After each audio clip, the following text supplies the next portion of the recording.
नमस्कार। मौसम स्टेशन में आपका स्वागत है। इस समय की बात करें तो उत्तर पश्चिम भारत के एक बड़े इलाके में हम कह सकते हैं जगह जगह आंधी बारिश का सिलसिला बना हुआ है। बारिश हो रही है। आइए हम आपको दिखाते हैं कि किस तरीके की स्थिति है। साथ ही साथ एक बड़ी खबर आज के लिए है कि मौसम विभाग ने सेकेंड स्टेज मानसून फोरकास्ट जारी की है। इस मानसून फोरकास्ट में कहा गया है कि इस बार यानी आने वाले महीनों में, जिसमें जून, जुलाई, अगस्त और सितंबर, इन 4 महीनों में जो मानसून की बारिश होगी वो सामान्य होगी, यानी 101% बारिश होनी है। ये मौसम विभाग ने भविष्यवाणी दी है और इसका ऐलान कर दिया है।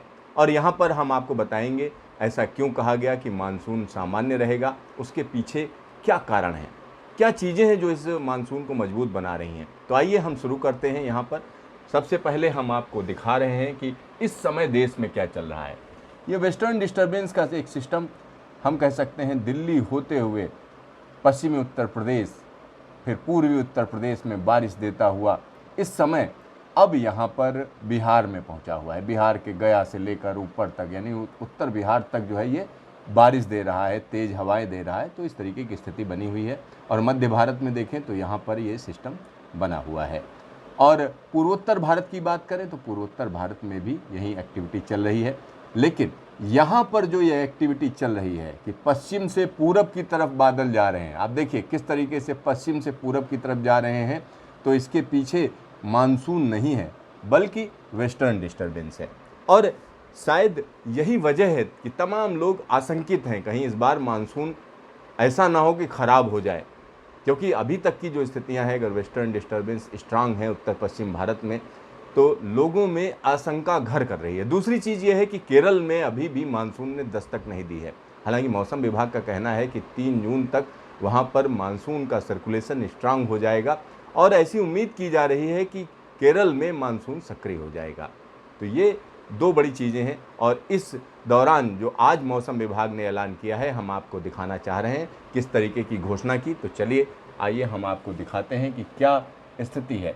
तो यहाँ पर आप देख सकते हैं कि जो इस फोरकास्ट को क्या कहा जा रहा है, updated forecast for the 2021 south west monsoon rainfall over the country as a whole based on the statistical ensemble forecasting system.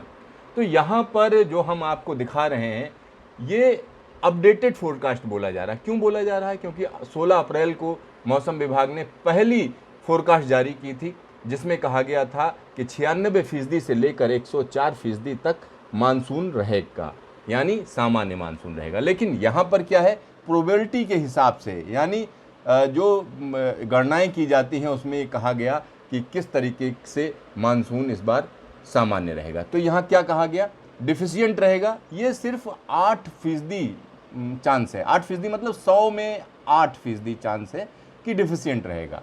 और क्लाइमेटोलॉजिकल प्रोबेबिलिटी, इसका मतलब हुआ जो पिछला क्लाइमेट रहा है पिछले सालों का, उसके आधार पर कहें तो 16% ही है।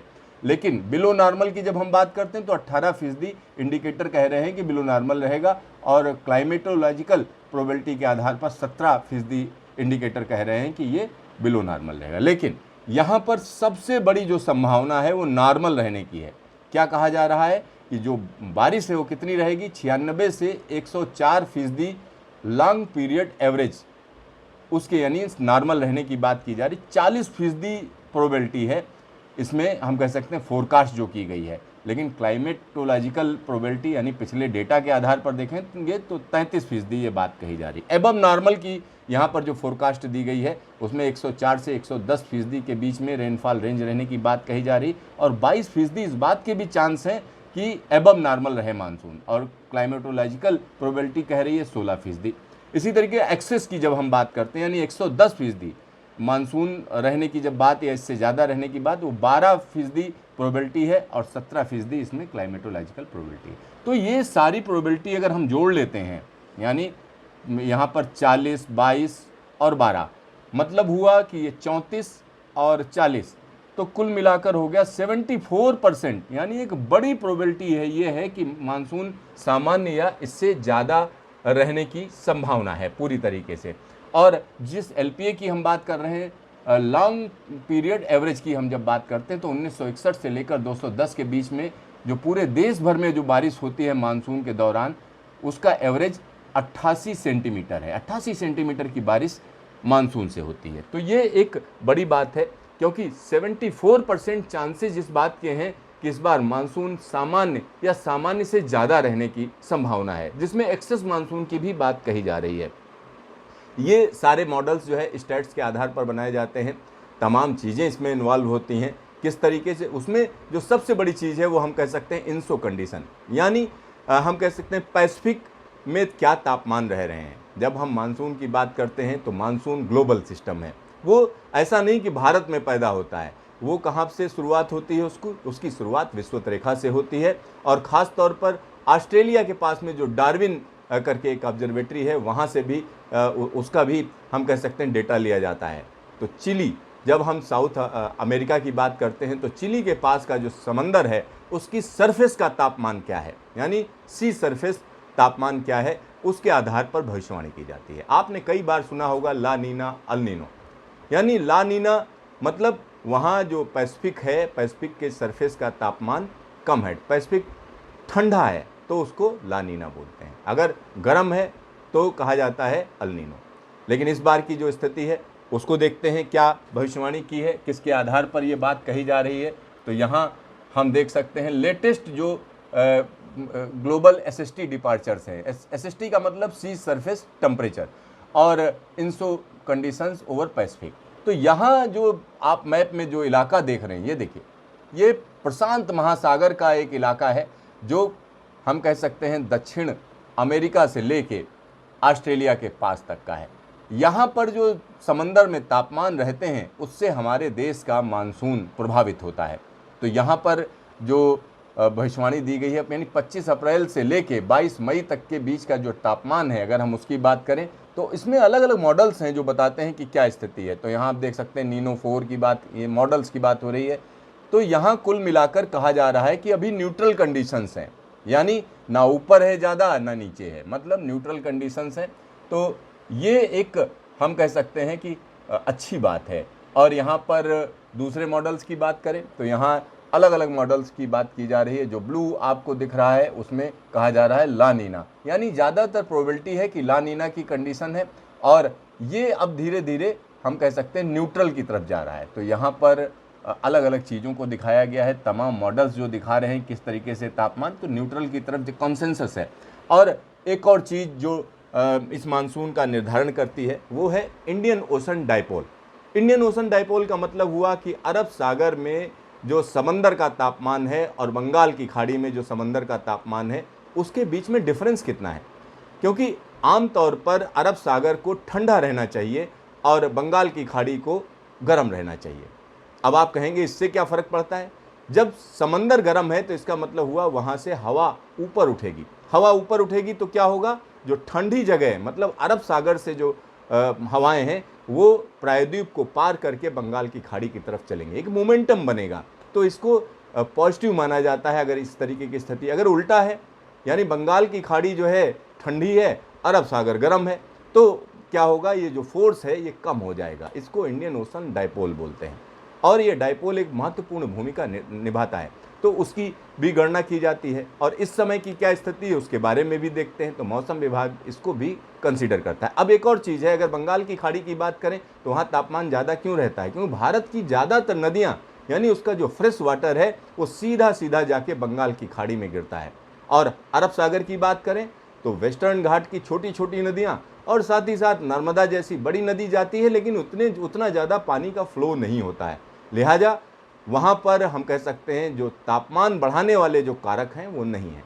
और अरब सागर की अगर हम बात करें तो बंगाल की खाड़ी के मुकाबले उसकी गहराई भी ज़्यादा है, तो इस वजह से अरब सागर ठंडा रहता है। अगर वो गर्म रहता है तो चीज़ें अलग हो जाती हैं। लेकिन इस बार के इंडिकेशन कुछ और ही कहानी बयां कर रहे हैं, क्योंकि अरब सागर में मानसून से पहले साइक्लोन आया, बंगाल की खाड़ी में भी आया, तो ये कहीं ना कहीं कुछ अलग डायरेक्शन दिखा रहा है। चलिए अब देखते हैं मौसम विभाग क्या कह रहा है। तो मौसम विभाग यहाँ पर हम कह सकते हैं इंडियन ओशन डाइपोल की बात कह रहे हैं कि negative Indian ocean dipole conditions are likely to develop during the monsoon season. ये एक बड़ी बात कही जा रही है, जो उसकी फोरकास्ट को यहाँ दिखाया गया है कि किस तरीके का स्थिति बन रही है।